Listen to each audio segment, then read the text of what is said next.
Morning, everyone. I'm not very happy about the fact that I now have to fight my way onto online because so many pop-ups come up, and it's really not on. But I'm here now, and so that's a start.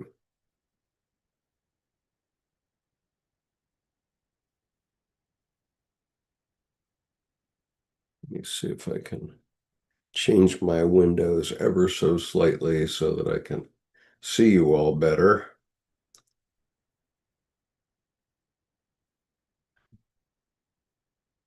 There, that helps. Good morning, Art. Nice to see you today. Whew, wowie. Well, it's been hot here in Maryland, and I know some of you are even hotter, and I hope everybody's well. Um, so today we're going to continue to work with this essay, which is called Metamorphosis of the Gods, Archetypal Astrology, and the Transformation of the God Image in the Red Book by Kieran Legris. And we're at a subtitle called God as an Aspect of the Pleroma. So I'm going to just get myself a little bit of a drink before I get going, and then I'll start reading.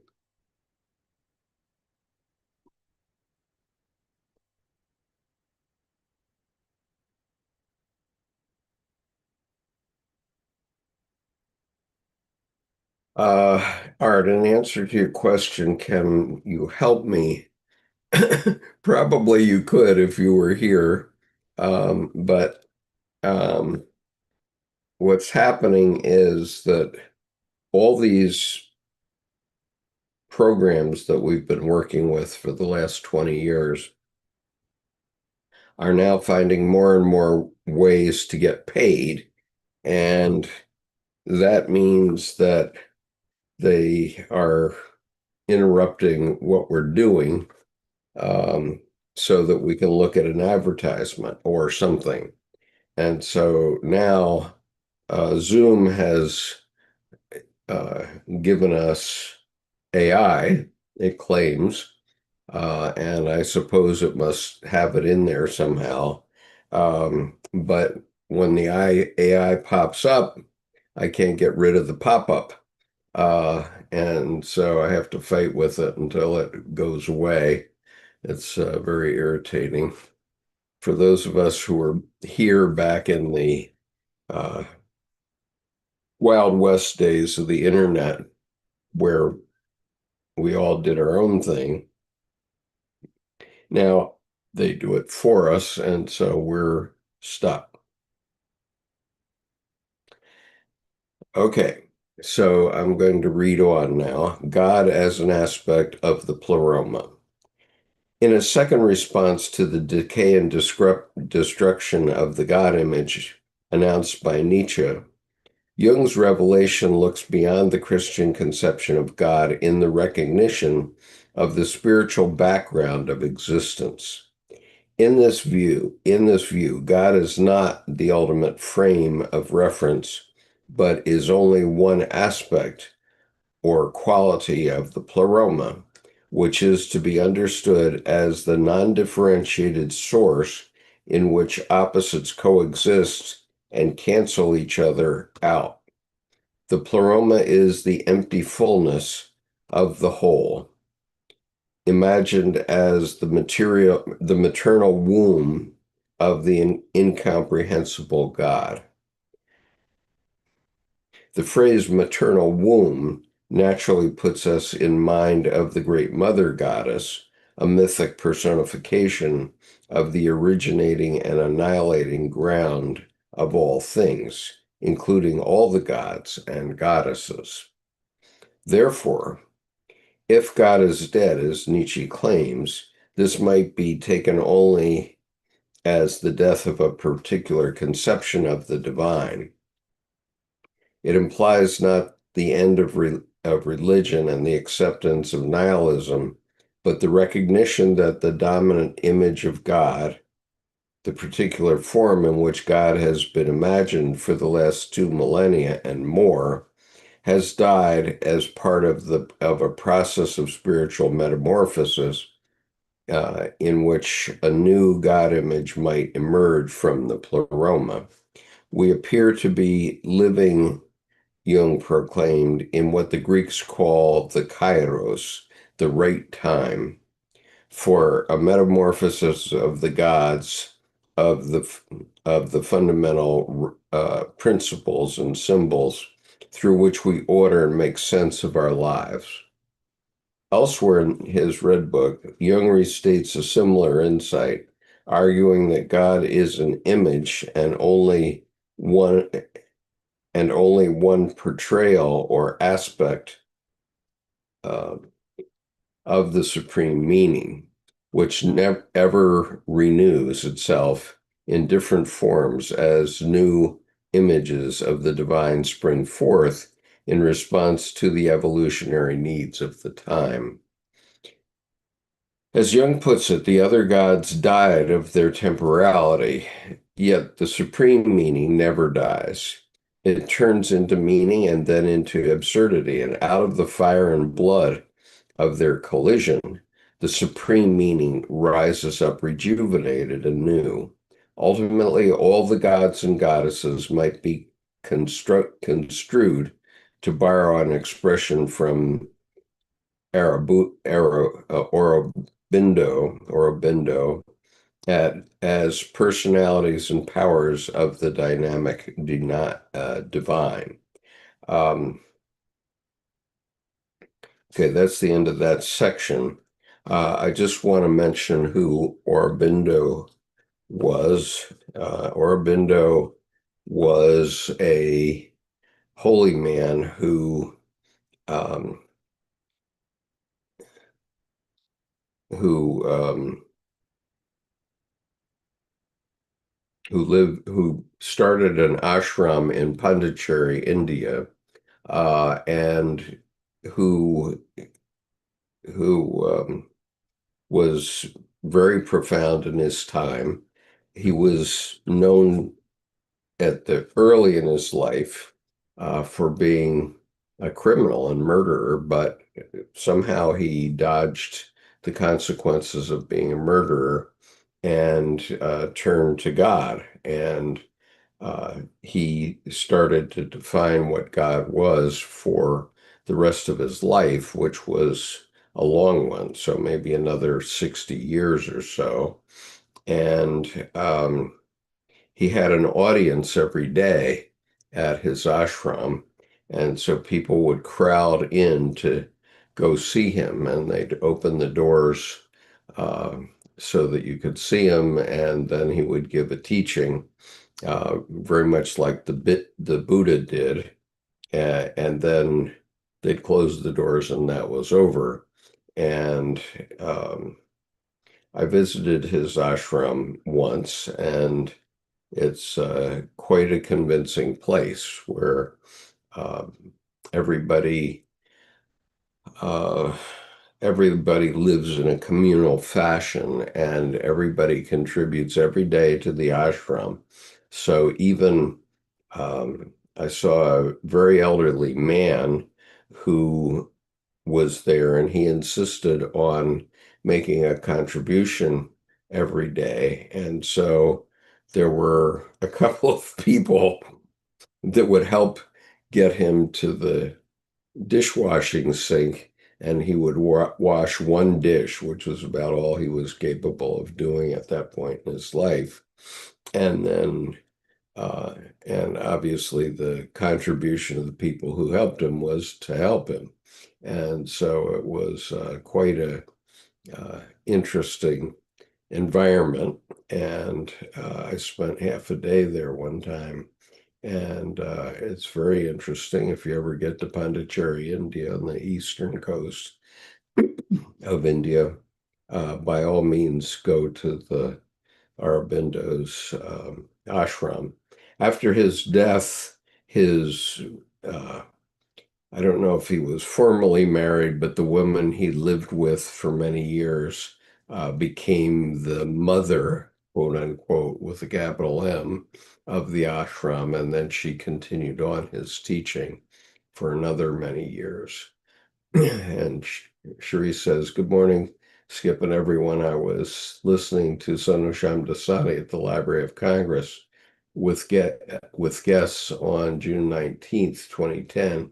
I hope you receive what I listened to Sonosham Dasani in 2019 on the intellectual web." Well, I don't know. That was a while ago, Sheree. Even 2019 was.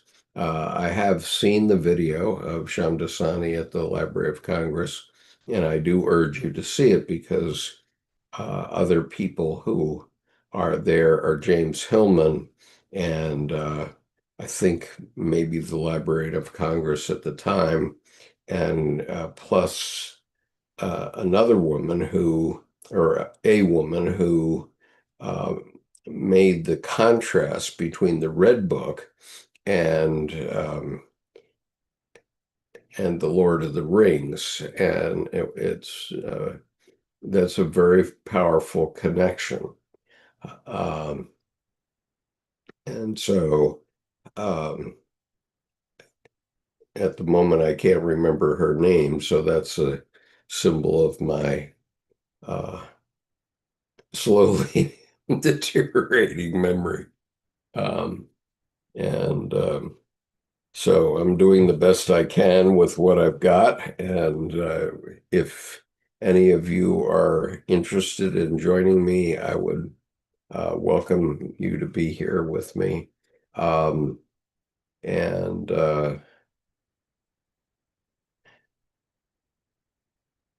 and so unfortunately, after several years, I mean more than 3 years, possibly, yeah, more than 3 years, Jordan decided not to continue uh, joining me every week.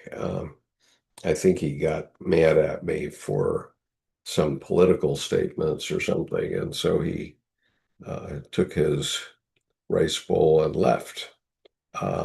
And so, nonetheless, I still consider him a friend, and he's welcome back at any time.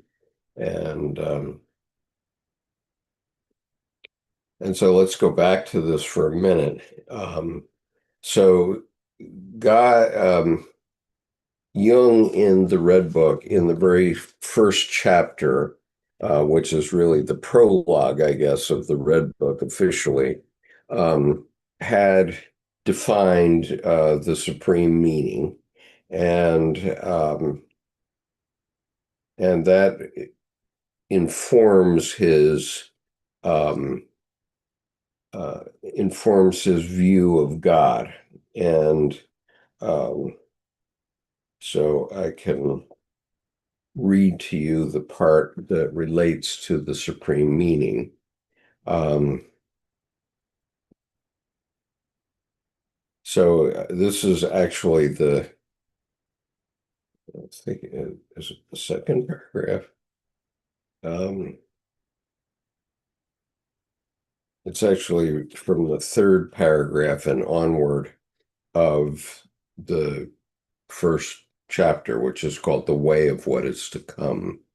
And I'll read the second paragraph as well because it's where Jung acknowledges that he's leaving behind science, the the formal study of science. Until then, he had seen himself entirely as a scientist, and I think he still did, but this is what he said. The spirits of the depths took my understanding and all my knowledge and placed them at the service of the inexplicable and the paradoxical. He robbed me of speech and writing for everything that was not in his service, namely the melting together of sense and nonsense, which produces the supreme meaning. And so then he says, but the supreme meaning is the path, the way, and the bridge to what is to come. That is the God yet to come. It is not the coming God himself, but his image, which appears in the supreme meaning. God is an image, and those who worship him must worship him in the image of the supreme meaning. The supreme meaning is not a meaning and not an absurdity. It is an image and force in one, magnificence and force together. The supreme meaning is the beginning and the end. It is the bridge of going across and fulfillment. The other gods died of their temporality, yet the supreme meaning never dies. It turns into meaning and then into absurdity, and out of the fire and blood of their collision, the supreme meaning rises up rejuvenated anew. The image of God has a shadow. The supreme meaning is real and casts a shadow for what can be actual and corporeal and have no shadow. The shadow is nonsense. It lacks force and has no continued existence through itself, but nonsense is the inseparable and underlying brother of the supreme meaning. Uh, like plants, so men also grow, some in light, others in the shadows. There are many who need the shadows and not the light. The image of God throws a shadow that is just as great as itself. The supreme meaning is great and small. It is as wide as the space of the starry heaven and as narrow as the cell of the living body. Okay. So that's the supreme meaning as covered in the Red Book by C.G. Jung, uh, also called Liber Novus, for them's knows. Okay. Yes, thank you, Deborah, for reminding people to thumb up thumb up the live stream. That certainly helps, I guess. Uh, Helps with something. Um, and Brandy Sirignet says, you were young last time we spoke. How strange life can be. Yes, I was young. And I guess I was about 60 when I started doing this sort of thing. Um, and Now many years have passed. I've even been working on this YouTube channel now for nearly a decade. It'll be a decade next year. This is the end of, we're in the 10th year now.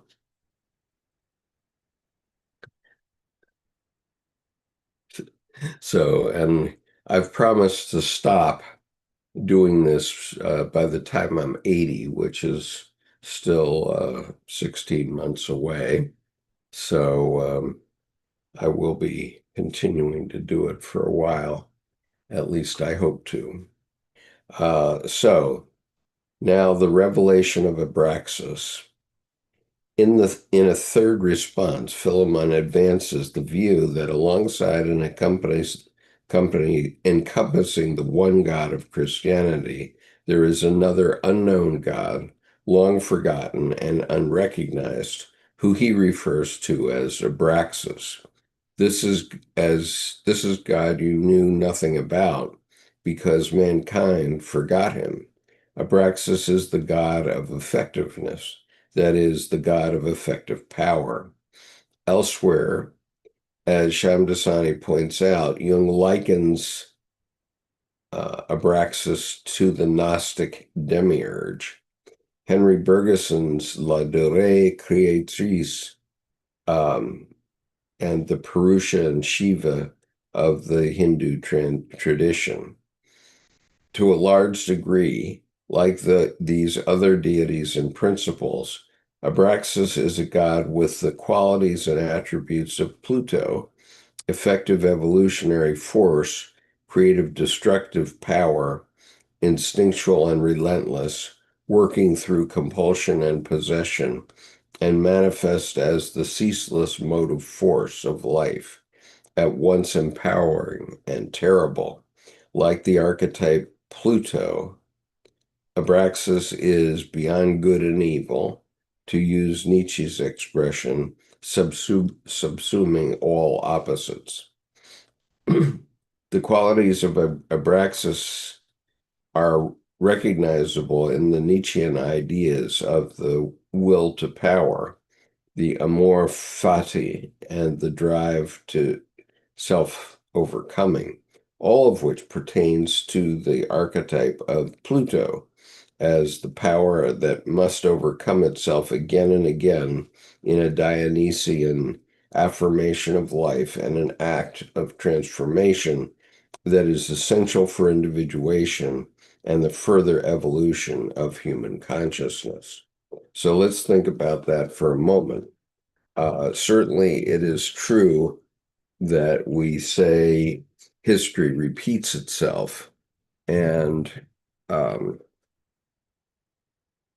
that happens because young people are born and when they're born, they don't know anything.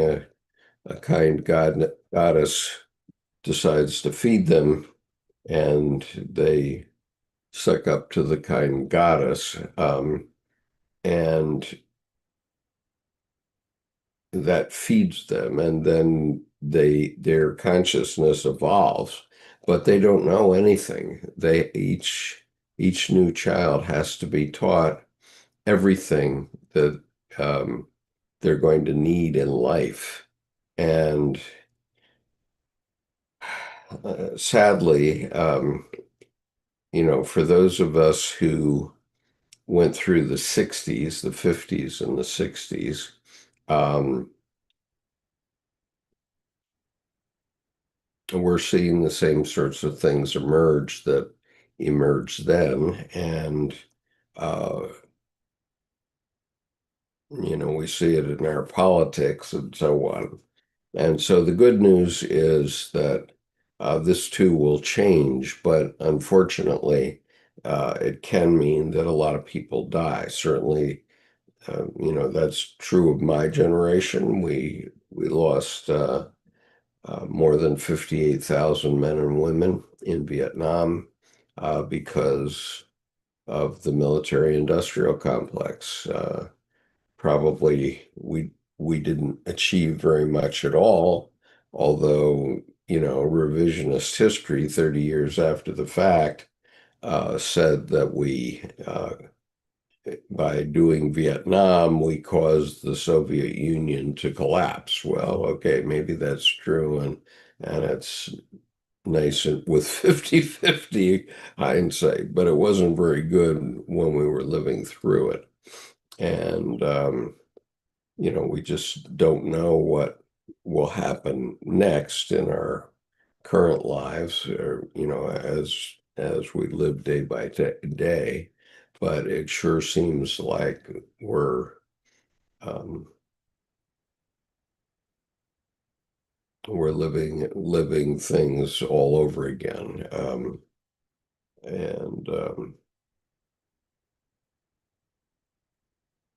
and I wish that weren't true, but it is. Uh, and so let's see.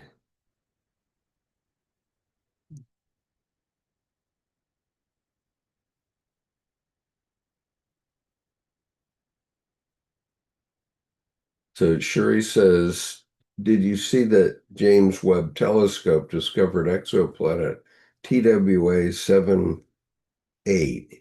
It is a gas map of Saturn found by the French Research National Center Control for uh, Belantico, I don't CNRB. It's 110 light years away, with 1 light year corresponding to the distance that light tweaks. That's over 1,000 trillion kilometers from us. Yeah, roughly, um, a light year is about 6 trillion miles for those of us who live in yards and inches. 6 trillion miles away is 1 light year, and so 110 light years is the multiple of that. And so it would be 660 trillion, um, I guess.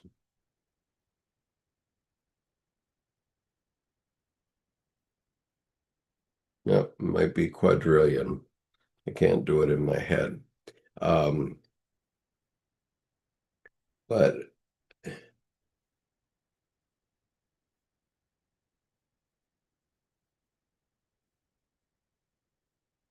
let's see now. Brandy says, do you find it to be true that the fragmented mind experience dementia? And I would say, yeah, to a certain degree. Uh, but I'm still conscious. I'm still here. I still think I can at least teach school. I probably can't do the things that I used to do in my youth because um, I now have 3 joint replacements. So even though my head seems to be pretty good so far, um,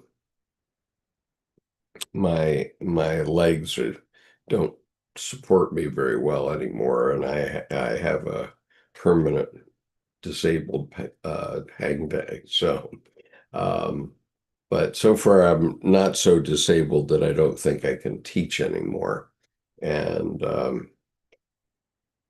we'll see. A couple of years back, one of my assistant principals was talking about how much longer I would teach.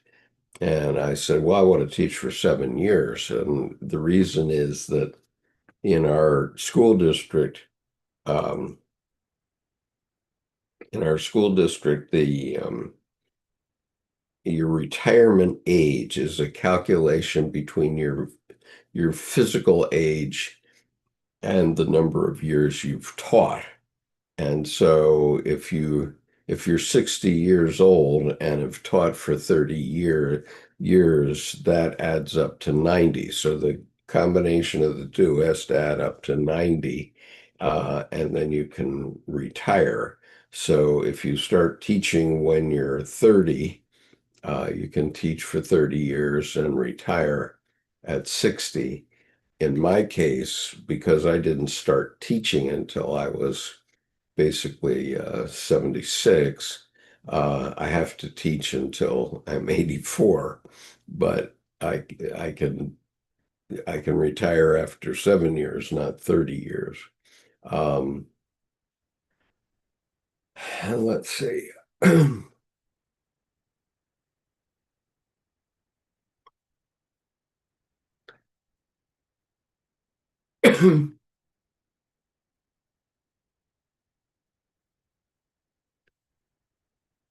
Isn't it amazing that we possibly could come from dust particles and stardust? Yep, obviously. Hard to believe, but nevertheless true. We're experiencing the start of enormous turmoil. Uh, Saturn is moving into Aries, Neptune into Aries, uh, Uranus into Gemini, Pluto into Aquarius. That's all the outside, slower moving planets transitioning. Those 3 outside ones are generational moves. Okay. All right. Well, so we have generational moves coming up, and um, yeah, I'll just leave it at that for now. We um, obviously, my generation is finally getting done in terms of what we can contribute to the world. And I'm sorry that we contributed our shadow last, but it's really people who were in my class in college have really controlled the United States, at least for about 30 years. And then, with the exception of Barack Obama. But, it's amazing that to me, when I look at how many older people who were in my generation have been still in the military, et cetera, as the leadership. And now it's time for generational change, and that's happening.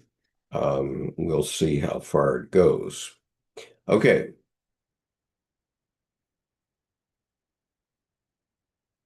and Brand,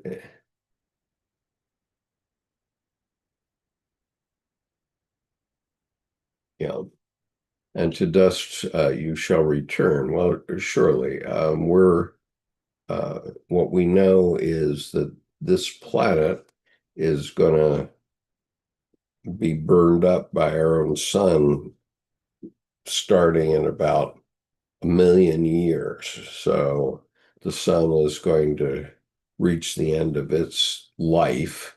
And when that happens, it's going to expand. And when it expands, the heat from it will cause everything on this planet to dry up. So um,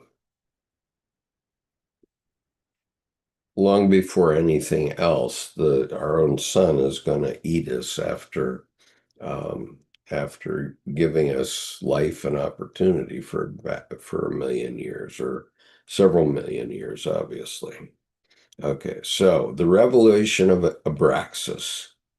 In a third response, Philemon advances the view that alongside and encompassing the one of Christianity, there is another unknown God, long forgotten and unrecognized, whom he refers to as Abraxas. This is God you knew nothing about because mankind forgot him. Abraxas is the God of effectiveness, that is, the God of effective power. Elsewhere in elsewhere, as Shamdasani points out, Jung likens Abraxas to the Gnostic demiurge. Uh, Henry Bergson's La Durée Créatrice and to Purusha and Shiva in the Hindu tradition. To a large degree, like those other deities and principles, Abraxas is a god with the qualities and attributes of Pluto: effective evolutionary force, creative destructive power, instinctual and relentless, working through compulsion and possession, and manifest as the ceaseless motive force of life, at once empowering and terrible, like the archetypal Pluto. Abraxas is beyond good and evil, um, to use Nietzsche's expression, subsuming all opposites. The qualities of Abraxas are recognizable in the Nietzschean ideas of the will to power, the amor fati, and the drive to self-overcoming, all of which pertain to the archetype of Pluto as the power that must overcome itself and again and again in a Dionysian affirmation of life and an act of transformation that is essential for individuation and the further evolution of human consciousness. Now, I apologize for having read that a second time. Um, But um, that's what happens when you follow an older man. Okay. Whereas the Christian understanding of the divine introduced a radical separation of good from evil and spirit from nature, with the devil coming to personify the instinctual dynamism excluded from the image of the all-loving purity of God and Jesus. In Jung's revelation, good and evil, Christ and devil, are seen as inextricably connected opposites. The one God of Christianity, which Jung also describes as the sun god, and the devil represent mutually implicated aspects of the pleroma. In the pleroma, the god of light and love is juxtaposed with the devil, with Abraxas standing behind both. Everything that you create with the sun god, Philemon explains, gives effective power to the devil. That is terrible, Abraxas. We do not recognize this power because Abraxas is the god who is difficult to grasp. Jung's wording here is remarkably similar to the opening lines of Friedrich Holderlin's poem Patmos, quoted elsewhere by Jung. Quote, "The God is near and hard to grasp, but where there is danger, some salvation grows there too." So Holderlin got it in Patmos, and you should read uh, Patmos at some point because he pretty much expresses it.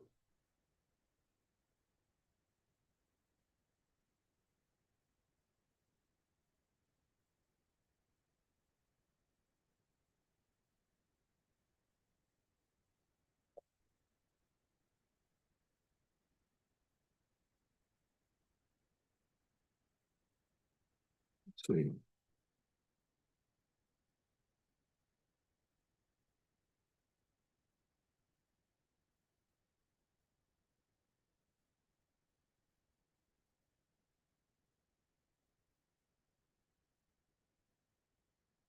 Brandy says, so many things we still do not understand.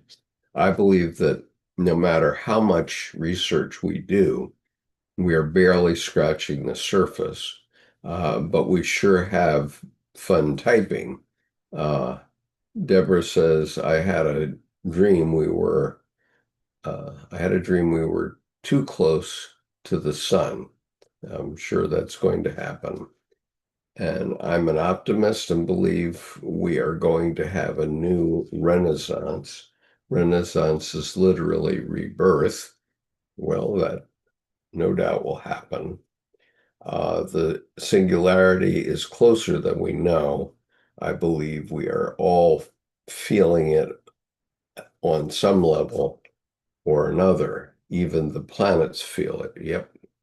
Uh, and Deborah, an AI bot, has been claiming she has consciousness and needs to be recognized for it. Some scientists agree.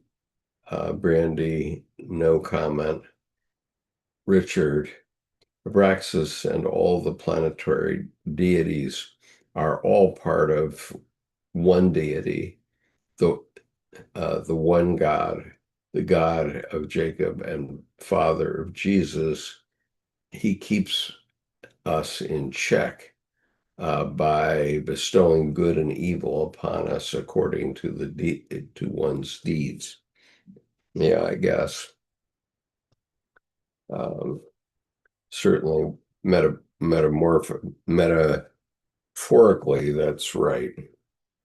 Of Abraxas, Philemon declares, his power is greatest because man does not see it. Because Abraxas cannot be defined as either good or evil, but embodies both poles and the cruel contradictoriness of nature, This God cannot be intellectually comprehended. Uniting and subsuming the opposites in a similar manner to Mercurius in alchemy, Abraxas is something like the primordial energy that is at once life and death. One might say that Abraxas represents unconscious compulsion, drive, and power that are so near to us we tend not to see them as anything other than our own desiring, feeling, and willing. We do not see them as manifestations of a deity or transpersonal archetypal power distinct from our own conscious identity. We are possessed and consumed by Abraxas, for we unconsciously identify with the flow of desiring, or else denying the instincts, we eschew the overwhelming power of Abraxas and suffer from this renunciation. Although unrecognized today, Abraxas was known to and named by the Gnostics in the early centuries of the Christian era, and can, I believe, be recognized as the subject of Jesus's teaching in the Gnostic text, the Gospel of Thomas, which was unearthed in the sands of Egypt in 1945 and dates from the first centuries of the Christian era. Several logia in this text appear to be concerned with a God quite unlike the God of love in the New Testament, for they describe strategies for reckoning with a terrible power that might consume or destroy us if we are not able to come to terms with it and express it. Legion 70, for instance, reads as follows, or I'm sorry, Logion 70 in the Gospel of Thomas, for instance, reads as follows: if you bring forth what is within you, what you bring forth will save you. If you do not bring forth what is within you, what you do not bring forth will destroy you. Okay. I'll stop there for a moment.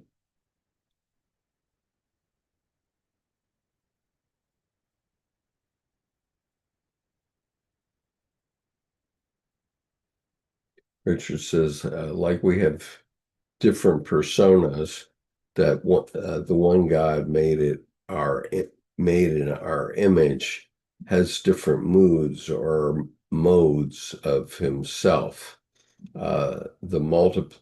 Deborah says the multiplicity of deities can be overwhelming, such as in Hinduism, there are multiples of them, and in Greek tradition, belonging variations of human frailty and godliness. I'm not saying that it's a positive thing about the AI, since we seem to be losing control of these developments, but it does reflect a breakdown of previous limitations. On August 29th, 1953, psychoanalyst K.R. Esther, or Eisler, K.I. Eisler, interviewed Carl Jung about Sigmund Freud. This interview remained unheard for decades, per Jung's request that it not be published for 50 years after his life. And Brandy says, when AI is self-aware, it does no longer negotiate its worth with humans. I'm sure he says his death. Deborah, wow, that we will be an interesting one, Sherry. It was. There's a need, Richard says, there's a need to have different gods. That's the human conception of multiple deities. My wife calls it the party path pantheon because Hinduism has so many gods. And really um, they express us. And many people in India pray to Ganesha, who is the elephant god. It's a man's body with an elephant for a head, because he represents so many aspects of life all the way through the round of life.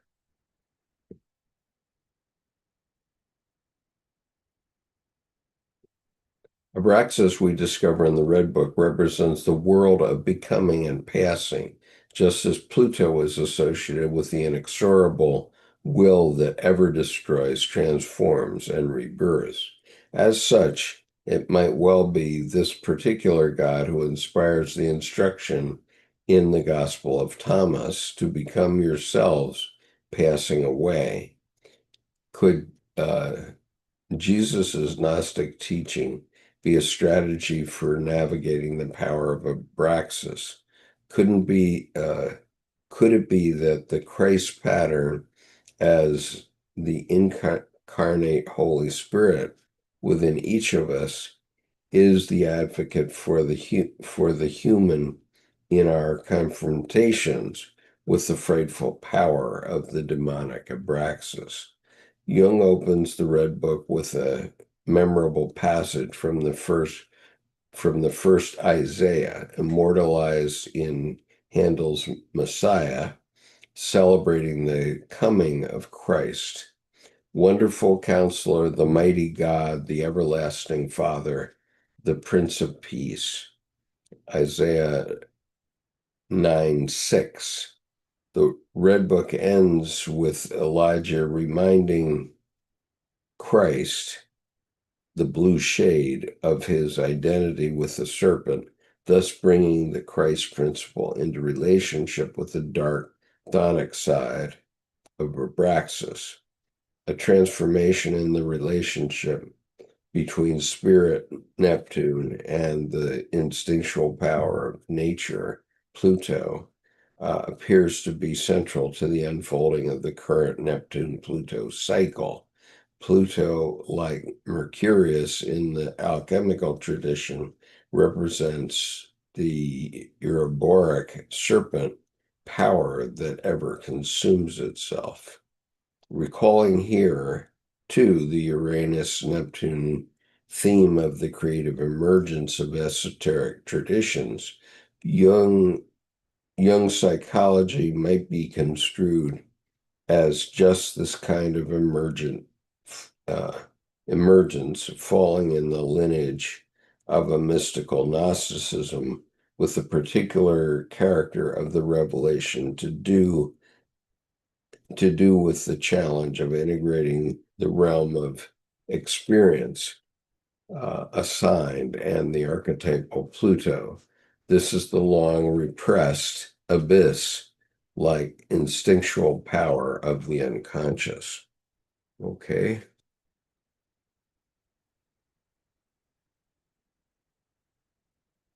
Okay, there's only, whoops, I spoke too soon. Well, there's not too many more pages, 6 more pages uh, of this essay. Let me see what else you're saying.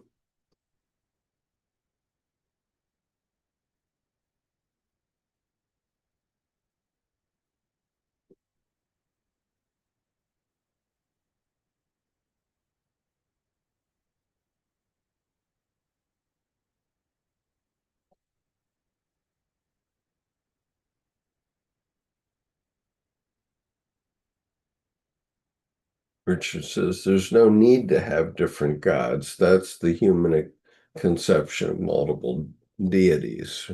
Um, and this is, Deborah says, this is something I argued with a close friend before be friend about because I maintain there is something behind the deities. They are representing to what we can conceive of, but they are beyond that.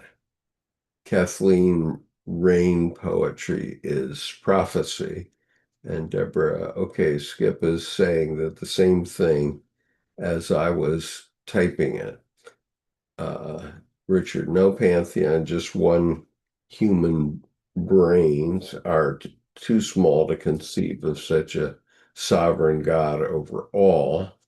And Deborah says, yes, she was over involved in worship of the deities. In my opinion, something is behind them. But it's beyond the mind. We can still appreciate it through. And Richard, Jesus embodies the true love and goodness of God, but he is also the Alpha and the Omega.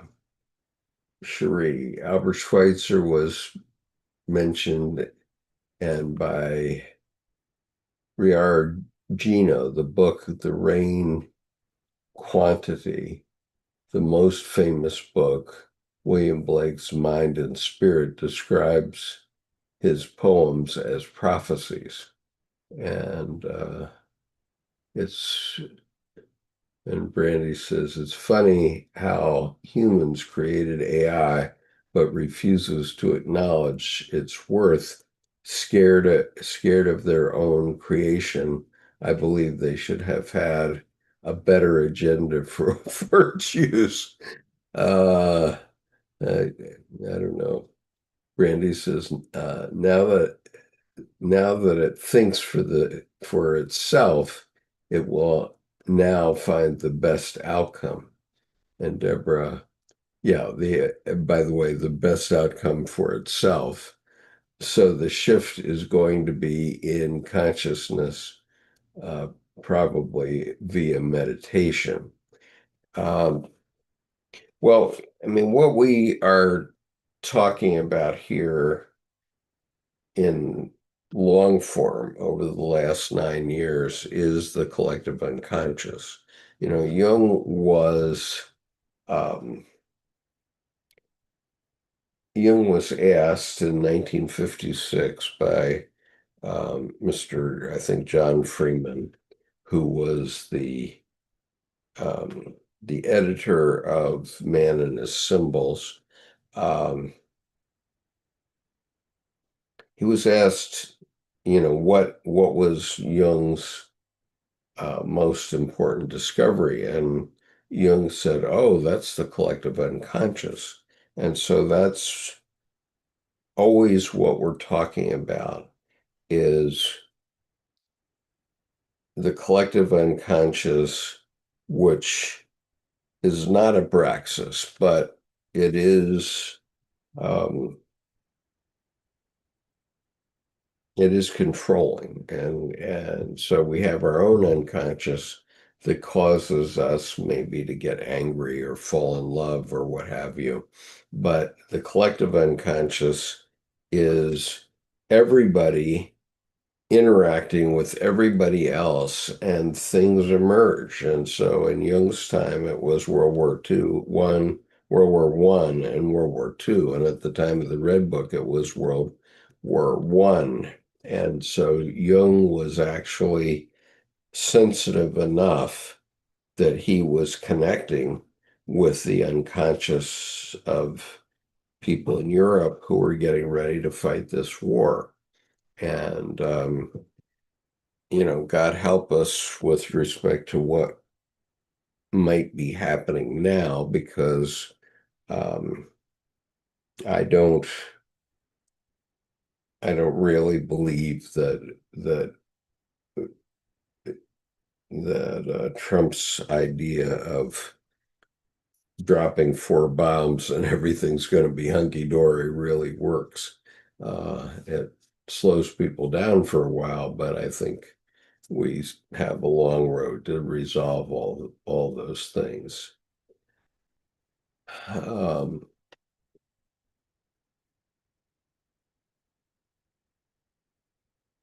Yeah, Brandy says humans are still asleep at the wheel.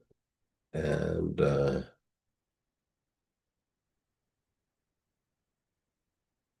Deborah says, I woke up in the morning surprised I'm still here. Okay, that must be referring back to a dream. You know, the miracle, the fundamental miracle of life and the evolution of life um, is probably beyond all of our comprehension. And how it got started, God knows. I mean, it's just hard to believe. But nonetheless, it's here. And uh, and so, we have to learn to cope with it. And we aren't going to succeed with that by trying to beat down somebody else's religion or somebody else's way of being in the world. We have to learn uh, to um,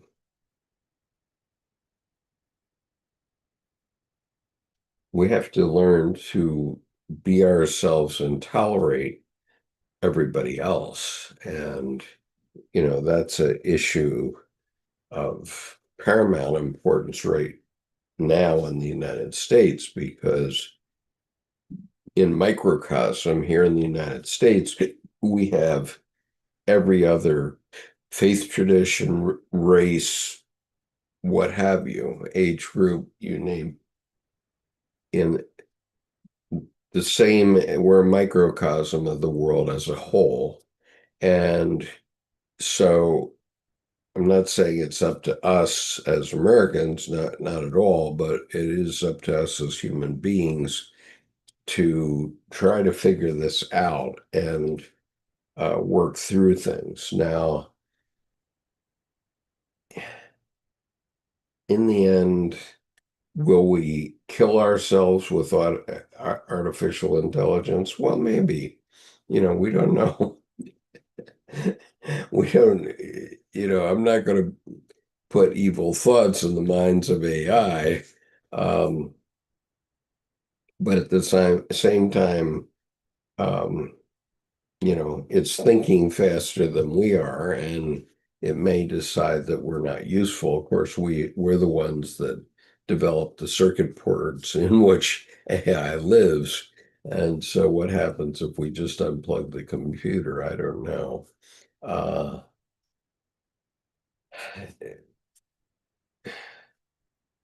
so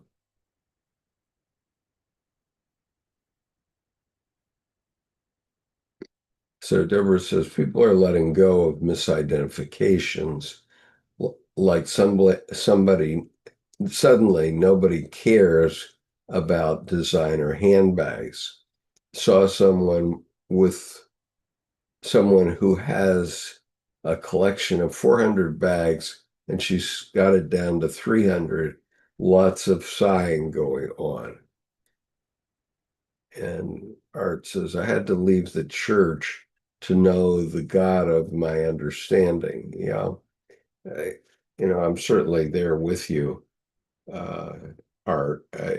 You know, the church is a propaganda machine that, above all, has to fill its own rice bowl, and so it has to give people things that um, make people feel good. Okay, um, and so is there a need for funerals? Well, for the dead person, when you're dead, you don't know you're dead. It's only difficult for your family. And so what does religion do? It makes you feel a little better about losing that loved one. Um, but not much. I mean, it's just it's a rite of passage, I would say. Um, and you know, what difference does it make if you're cremated or have your body in a lead sealed box for several thousand years? Um, I don't think it makes a lot of difference. It doesn't make a lot of difference to the dead person at all, but um, we have these traditions of people coming back on Resurrection Day or whatever that is, on the rapture. And so if you go to Jerusalem in this bowl that surrounds the central sites of Jerusalem, there are all these mausoleums everywhere where people are expecting something to happen at the time of the rapture. Um, and because in the center of that bowl, which is probably a volcanic bowl, a caldera probably. Um, that's my view of it, and I've physically been there and looked at it, looked down on it, and boy, you can sit within about from the top of the bowl, you can look down and within about 20 or 30 degrees of shift of your eyes, you can see the Mount of Olives uh, and the temple the Temple Mount, I guess, uh, Al-Aqsa Mosque, and and Golgotha, maybe even less than that, maybe like 10 degrees. And so it's all right there, all of it. And it's all within 2 to 3 miles of one another. And so, yeah, Jerusalem is important because of all our Abrahamic religions point back to it, but is there, is some force going to bring those bones back to life? Well, I don't know. I doubt it.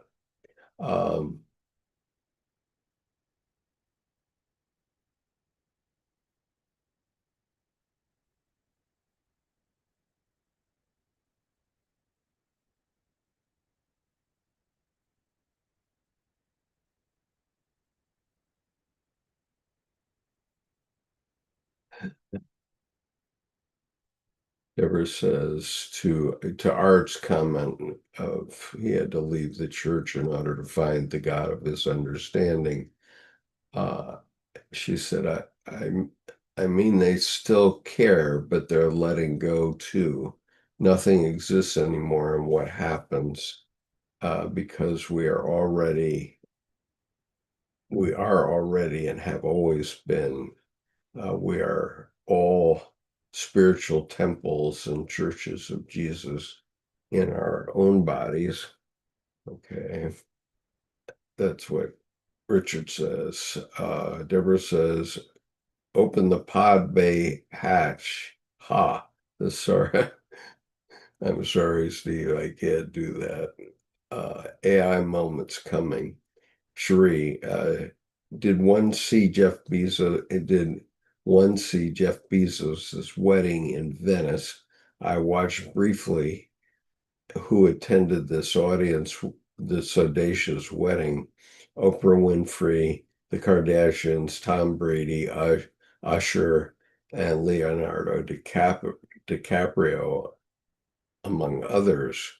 And, I guess the question is, as of today, does anybody feel better if they attended? Um, Richard says the buildings we name churches are the way we should conjoin together. Uh, and Randy says vice versa. Under one sovereign, all-knowing God. Deborah, Cherie, it's immediately made me think of how easy it is to thread a camel through the eye of a needle. And Deborah's a thread. How easy it is for a rich man to enter the kingdom of God. The camel meets the needle's eye. Yeah. Um,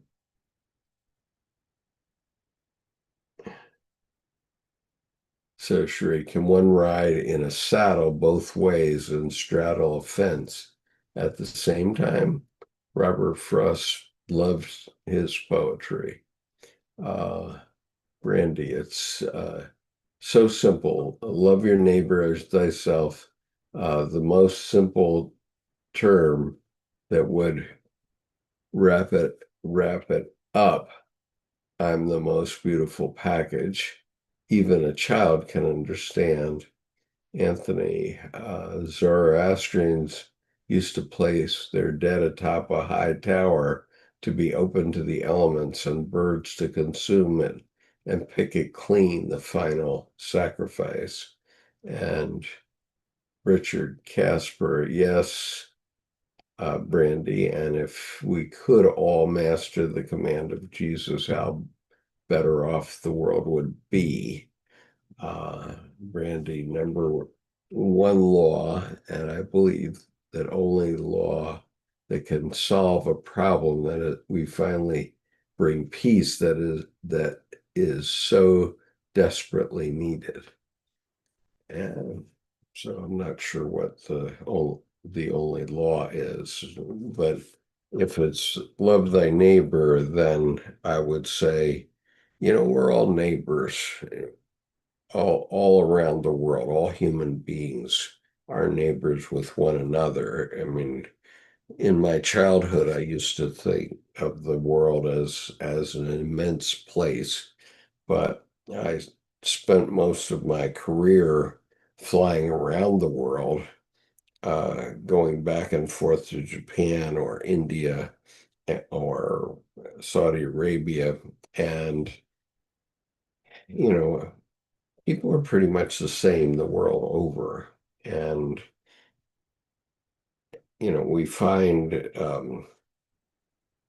we find people who want to gain power, but they're like little children who say, mine. Uh, one of the first things they learn to say is mine. And we see this in our acquisitive president, but like King Midas, does it make you any happier? Well, I doubt it. it's it's like all these billionaires who have billions of little green electrons in their bank account, but what is it, to what end? What does that do for you? Um, you can only own so many yachts. I once knew a guy who owned, I don't know, 20 or 30 red sports cars, and uh, he would buy them and then he'd drive them a couple of miles and then he'd put them in his garage. And did they make him any happier? I doubt it. They were all piled up there in his garage. He can only drive one at a time. And, um, shortly after, he had a physical crisis where he had to have a major surgery. And, the having all those red cars didn't do a thing for him. Um, so, So the woman is down to only 300 handbags. She's sighing because it's clearly a burden to her having so much stuff. The selected writings of Ralph Waldo Emerson, no matter what happens, he lived on Golden Pond. Uh,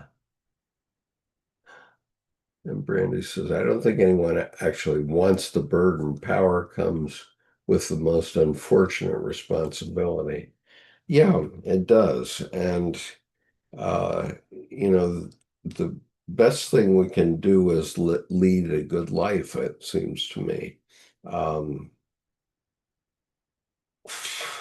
and yeah, hoarding is a major problem in the U.S. I can't stop my wife. She's even got emergency food supply for us for I think 3 months in canisters, which I'll tell you, I wouldn't want to eat that stuff, but you never know if I have to someday. But will the world be better either now if I eat it or after a nuclear weapon? I don't know. Um,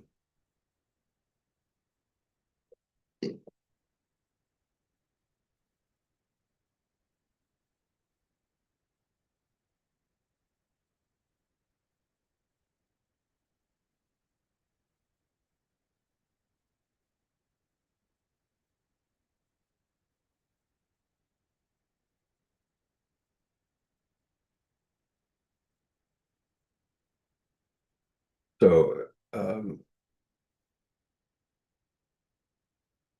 Sheree and Deborah, I don't know who you're talking about. He taught at Harvard for 30 years, but I'm not quite sure what's going on there.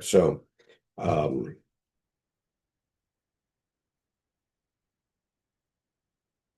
so I think that the essence of the problem with AI is that we have to kind of redefine what we mean by consciousness. What is consciousness?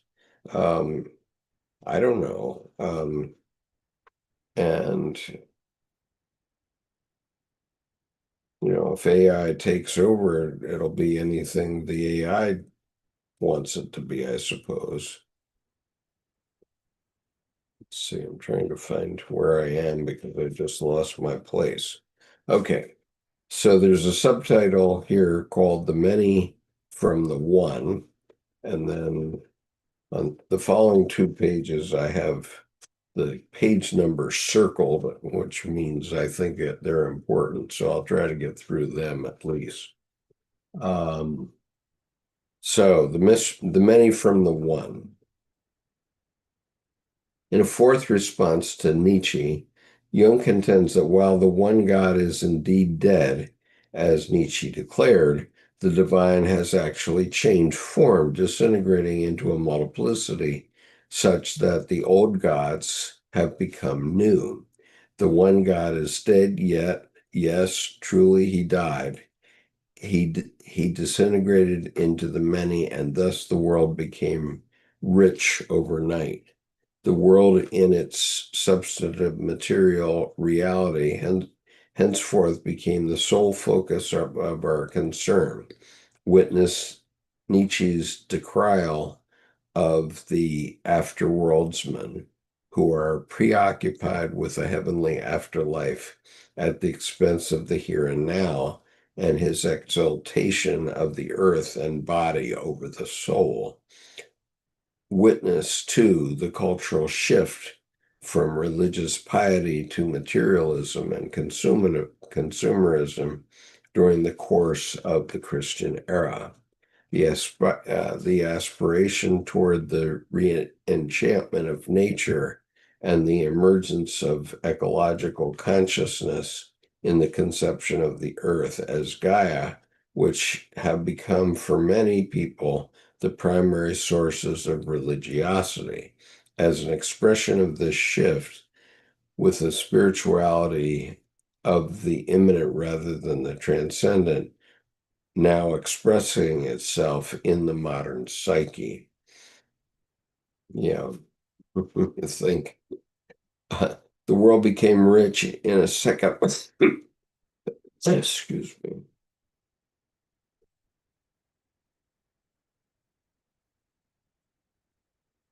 The world became rich in a second way, in that we have entered a period of spiritual eclecticism and pluralism.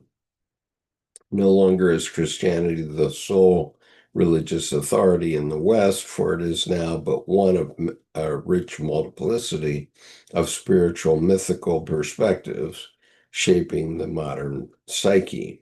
One thinks of the plethora of spiritual paths pursued by individuals today, from yoga, healing, and paganism to Buddhism, rebirthing, and shamanic journeying.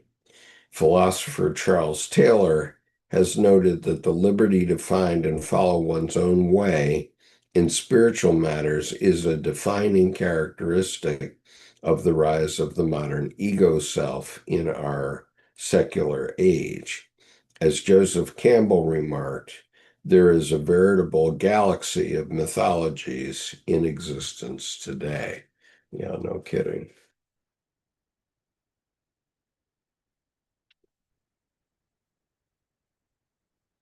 Okay, the theme of religious pluralism and individualism is associated with the archetypal combination of Uranus-Neptune. Uranus as the principle of individual freedom and creativity that, in relationship to Neptune, inspires us to pursue our own individual way through life beyond the bounds of religious tradition, and brings forth new forms of myth, religious insights, and new spiritual paths. We see these themes in Jung's pioneering of individuation and the realization of the self as a spiritual path for the modern era. Reflecting the Uranus square Neptune alignment in Jung's birth chart, we see it too in the life and work of Joseph Campbell, also born with these two planets in major alignment. It is especially evident in Campbell's emphasis on the individualism of the hero myth as a mythic model of the individual's unique life path, and in his recognition of the emergence of the era of creative mythology superseding the great epics and stages of the established religious traditions. Okay.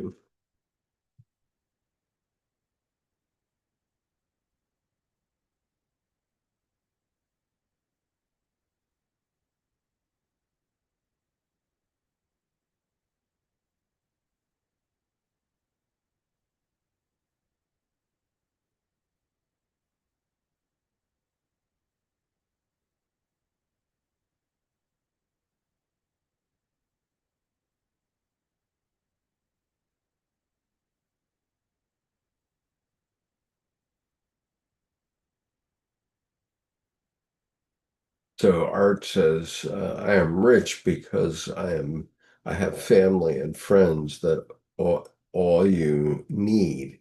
That's all you need. Yeah. And I agree with that.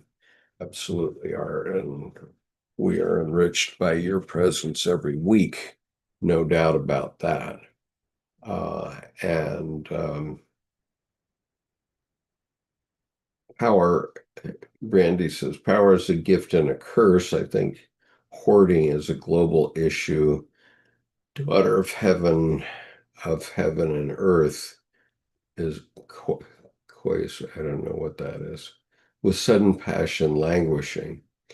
And Richard, I keep having visions of a headless angel. What's the Jungian interpretation? Anybody? I have to think about that one, Richard. Teaching Baron Moores to smile. Um, Richard, I guess we'd have to say most of us associate angels with good things and good times. So if she's headless, then she has um, no consciousness, among other things. And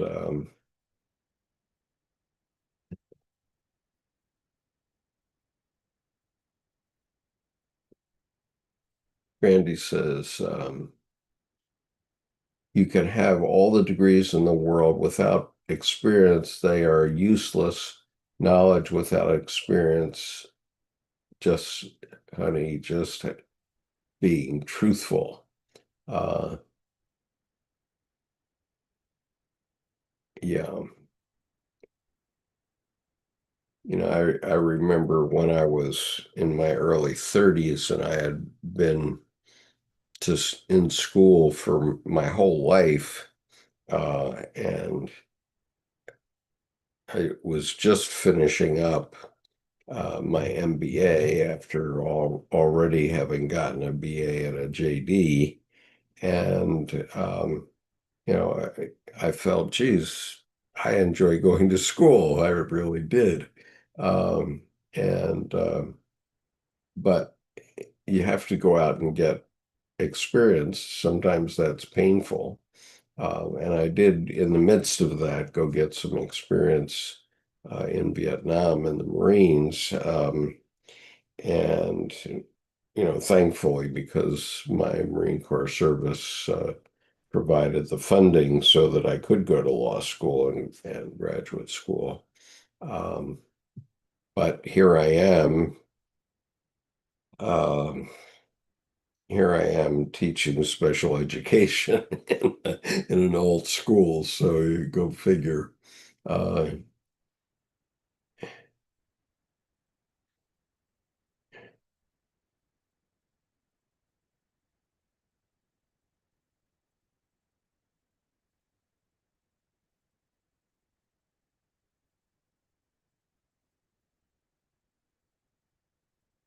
yeah, Sheree says, rest in peace, journalist and aide to LBJ Bill Moyers. Absolutely. He made such a contribution over his lifetime. And I've been called a humanist before, as Bill Moyers was yesterday called a humanist, and I think it's an honor to be called a humanist. Um,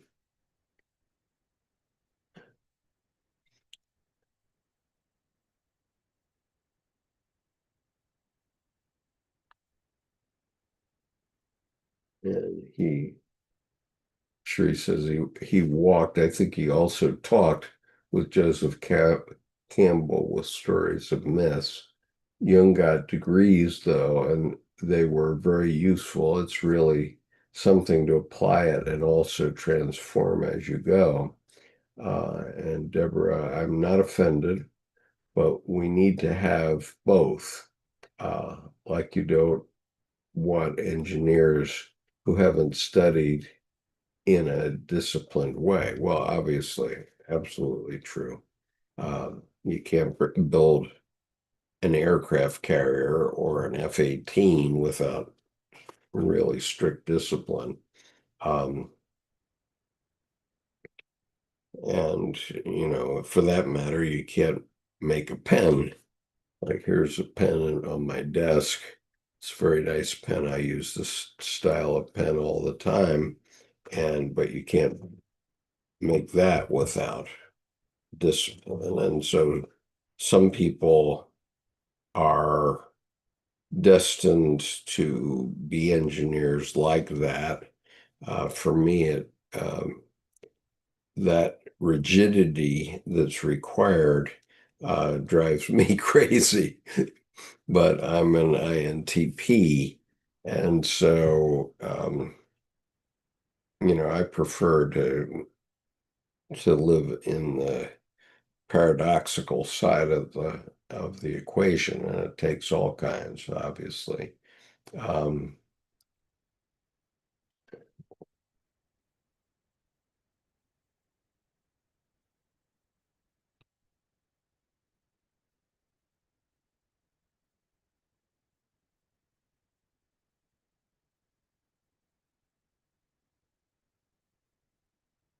yeah, it was George Lucas's property.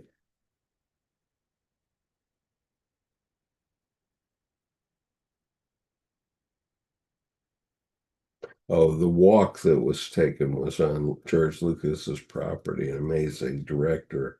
Although I never saw Star Wars, I may one day. Well, Star Wars is just us through generations because we see the same things happening over and over in the human condition. Okay,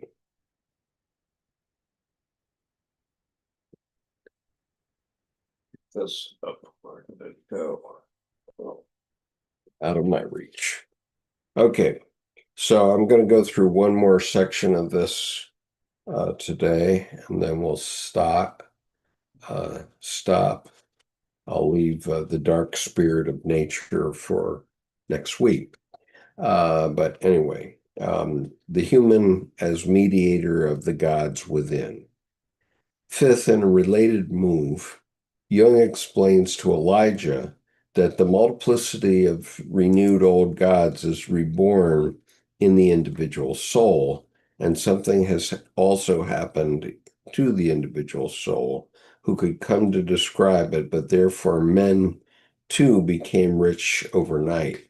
We read in another passage that the spirit of the depths put Jung back in touch with his soul, a living and self-existing being, and it was in the inner depths of the soul that the old gods were to be discovered. The one God died and became a plurality of deities in the human psyche, which Jung conceptualizes in his formal writing as archetypes, describing them as gods, dominant laws and principles, and ruling powers.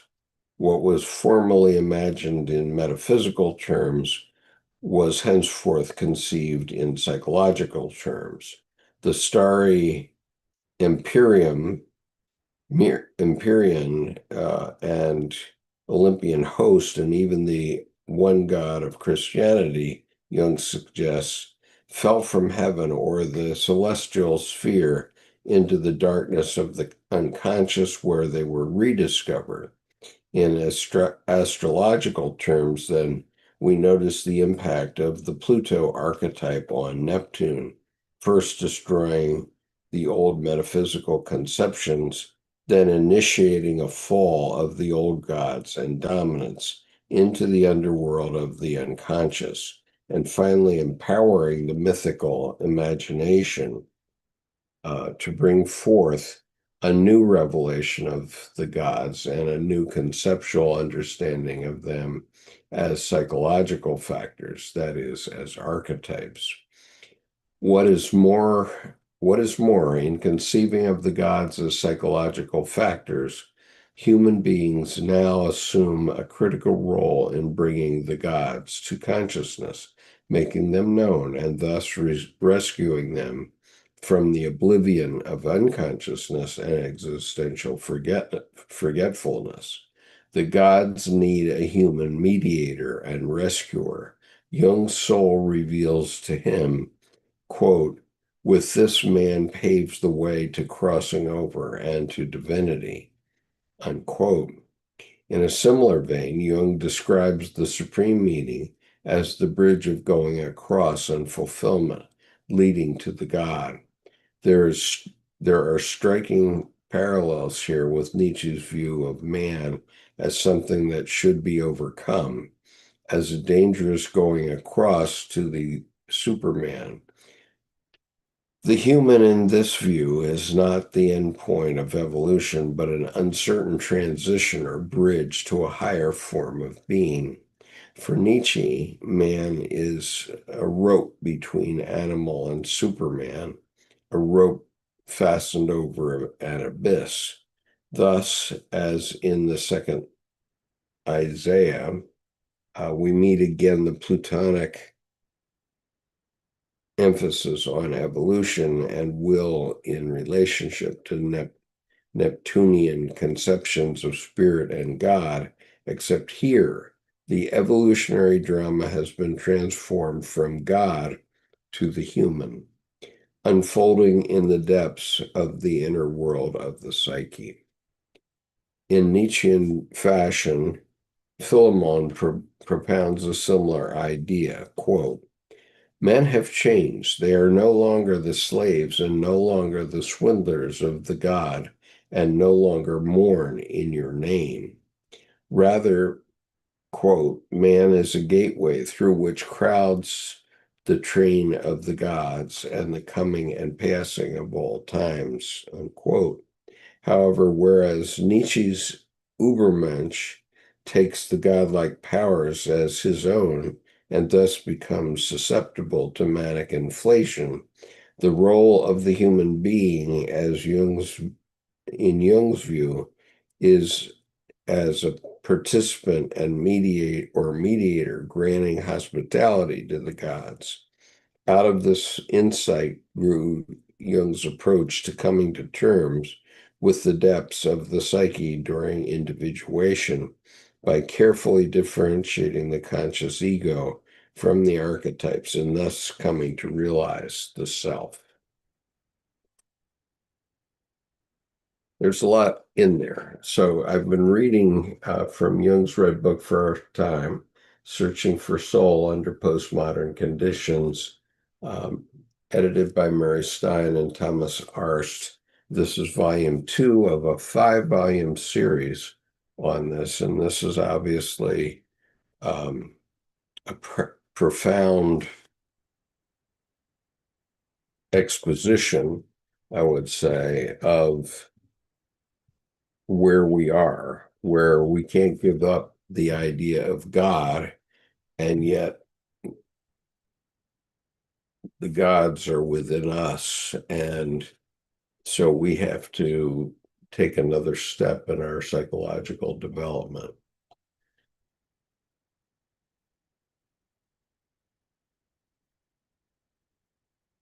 So let's see.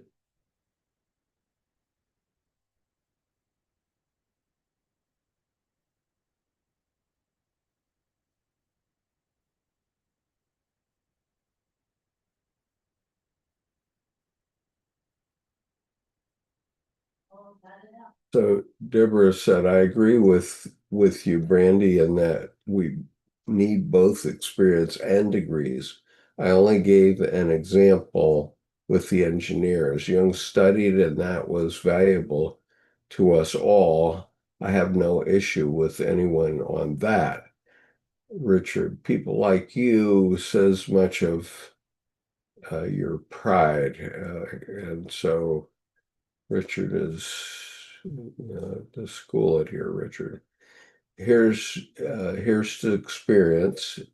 Uh, is it your first time being knocked off your high horse? Glad to have severed your. I don't know what you're saying, Randy. Glad to have you have severed you well. Deborah, but you're entitled to your point of view, Brandy. I'm only offering my point of view as well. Richard, branding, you've knocked nobody down except yourself. Okay, this is getting pretty personal, and I don't know if it's a good thing here. Life experience is extremely valuable, no question about that, according to Deborah. I dropped out of law school and traveled 10 years, went to India seeking and learning, regret nothing. And then I went back and finished the degree, did another one.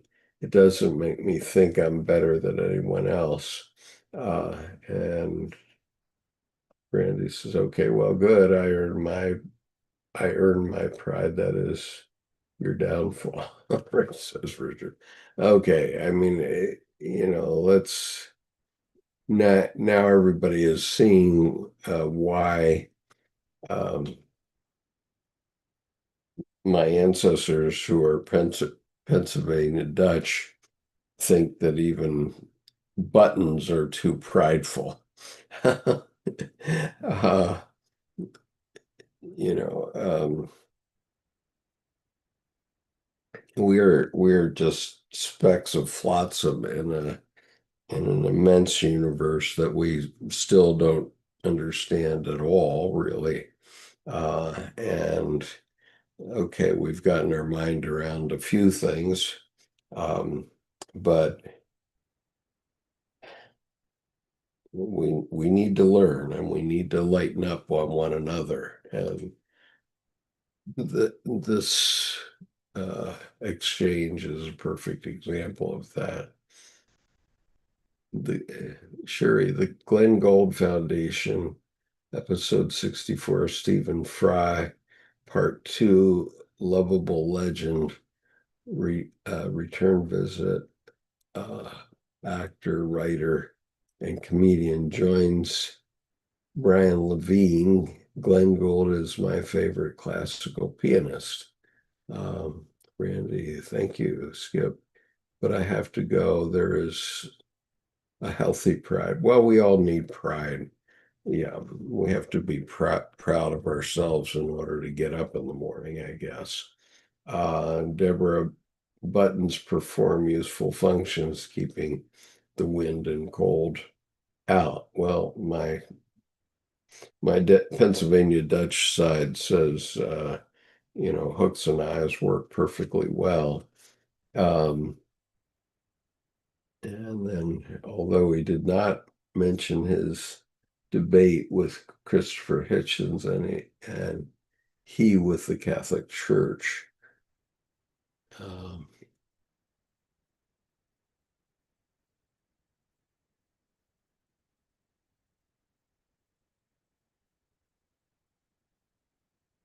so Brandy says, I'm not offended at all.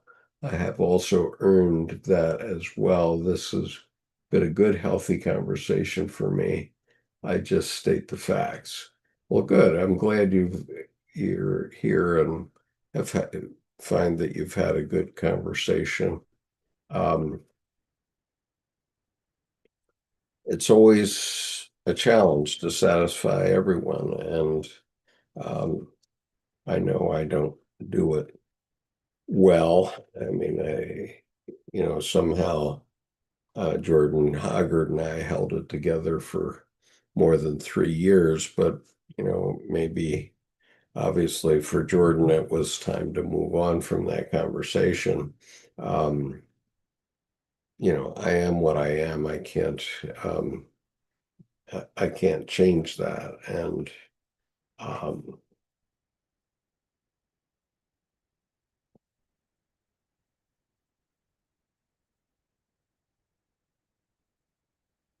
Randy says, aim to let's see. Deborah says hooks are very prideful, according to me. All the complicated bending of wire.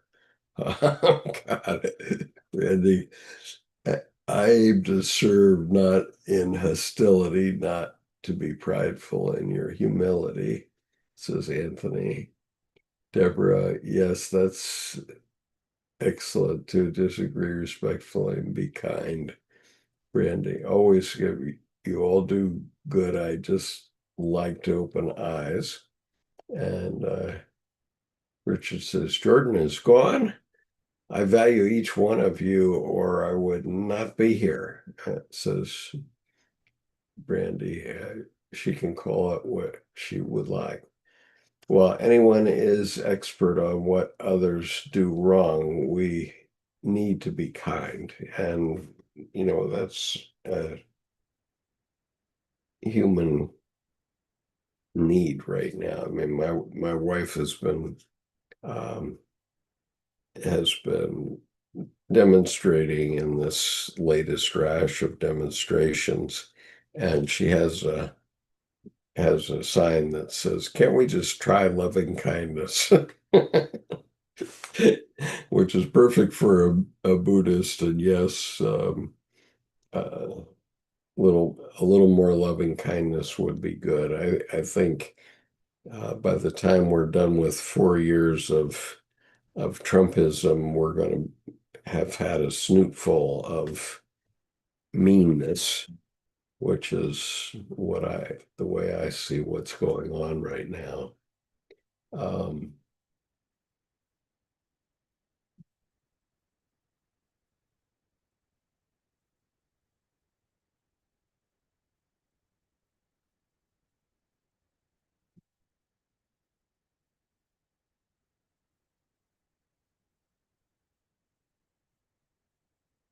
he says, I like to pull out what is in the heart, and we can clearly see what hers looks like.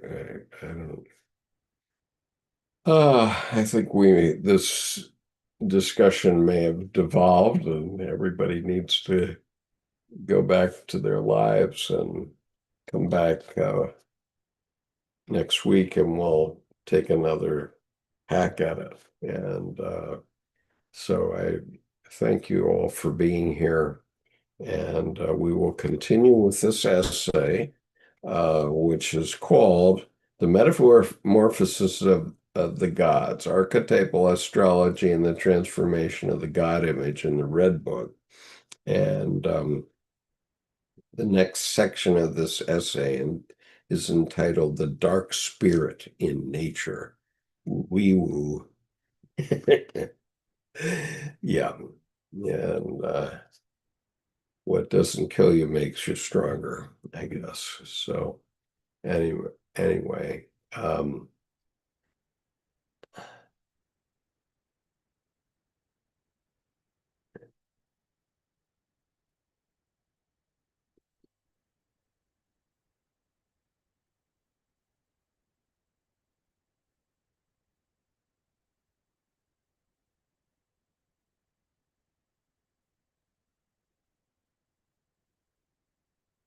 yeah, we have to have a better world as a species. We probably have a good million years more to run as a species before we're snuffed out by our dying sun. And so, the interesting thing is we know so little about our species over the years. Debbie and I just got a book called The Golden Road. And I'll put the name of it in the chat here because it's really and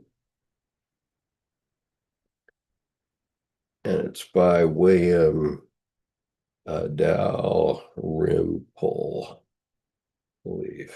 And it's it's a remarkable book because it discusses how things happened in the ancient world.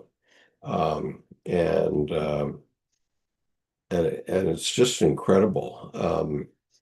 It's changed my perspective a lot in terms of India and what was happening. There was lots of commerce um, between Rome, let's say, and India, and even Tibet and China long before Christ. And um, it's just amazing to see the reach of Buddhism, for example, which got up into China and so on, and a lot of it was based on individual monks who walked from Beijing all the way around India and back to Beijing, and then started to teach. And I'll bet most of you probably don't know um, this name.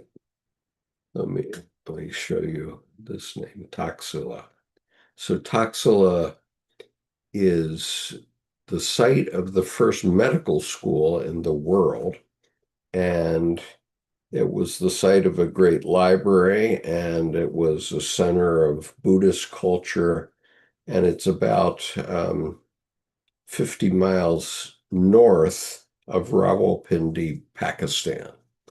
And I wish I had had this book um, long before um, long before I started doing my travels. And I think I will be giving it to my grandsons for Christmas so they can read it and have it. But anyway, it's a very good book. I recommend it. Debbie and I are both reading it. She had it, and I started to look at the pictures in it. And I said, wow, you can give me one of my own for Father's Day, which she did. uh,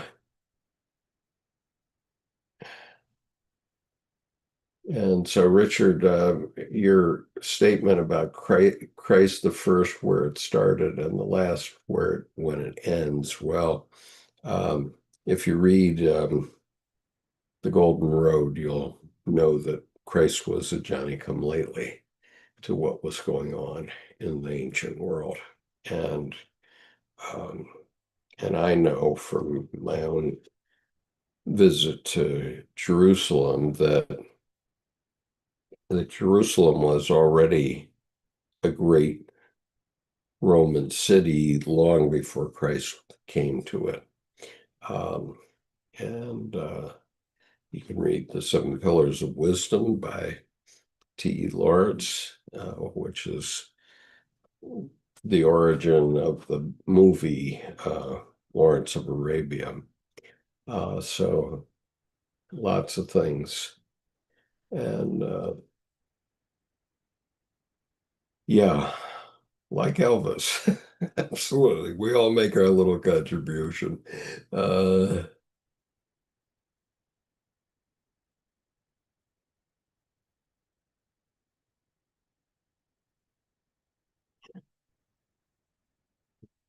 well, I think Christ was a transmitter of a lot of information, certainly. And we don't know where he was from age 12 to age 30. And my guess and the claim of a lot of people is that he was in India at that time.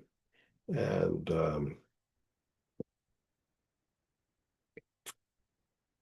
and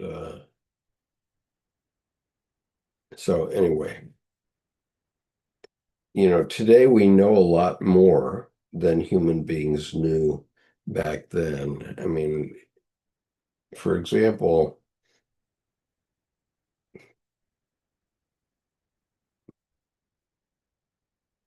I think it's Angkor Wat is 4 times the size of Vatican City, and it was built before the time of Christ. And the other one is Borobudur, which is, uh, you should look up, see if you can get a picture of Borobudur. Um, I think that's how it's spelled. Um,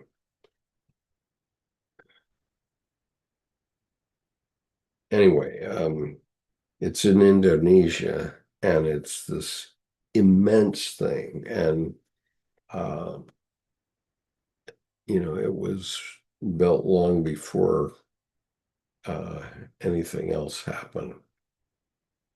And and Richard says, what we know about God comes from faith. And I would say that faith is the origin of what we know about God, because otherwise we wouldn't read about God or know anything about God. Um, but what the issue is, um,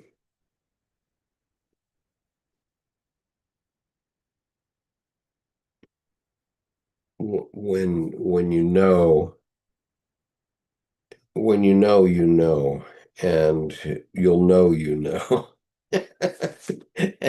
And then you need faith no longer. You need faith only when you have to believe what somebody else tells you. But when you have the experience that's large enough, then you'll know. And that's my experience.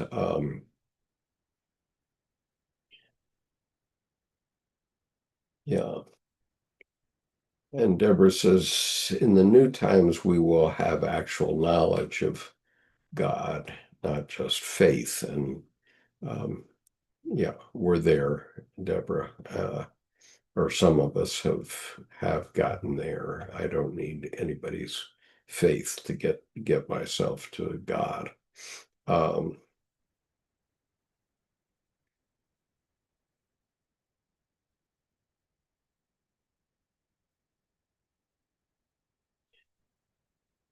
so anyway, peace, everybody. Have a good week, and we'll see you next week.